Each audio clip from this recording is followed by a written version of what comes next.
কালকে আমি বলেছিলাম আমার একটা নর পায়রা হারিয়ে গেছে। তো পায়রাটা আজকে সকালে পেয়েছি।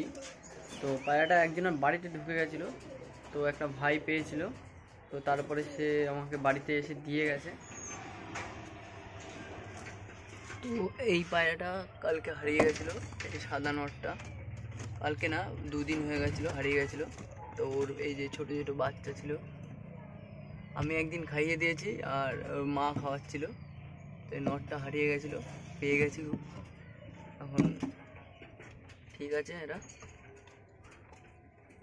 তো আর এই পায়রাগুলোর আবার আমার ডিম ফুটে গেছে, তো আমি এটার জন্য খুব খুশি।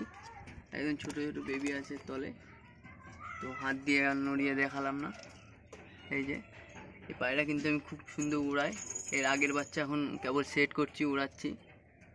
একদম এক পরও পরেনি এখনও বাচ্চাগুলো, তাই উঠছে। তো উড়ানোর ভিতরে এও থাকে, সাদা নর এটা।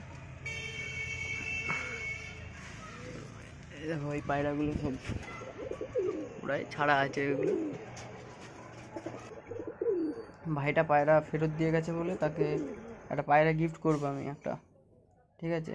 ও দেশি পায়রা পোষে, দেশি ফ্রেঞ্চি পায়রা পোষে, তো ওকে আমি একটা ঝুটি পালক পায়রা গিফট করব। ও খুব ভালো একটা কাজ করেছে আমার, তাই ওকে একটা পায়রা গিফট করবো আমি। সেই ভিডিওটাও দেখাবো। তো চলো, আমি পায়রাটাকে পেয়ে আমি খুবই খুশি। বাচ্চাগুলো তো বড় হয়ে যাবে। নটটা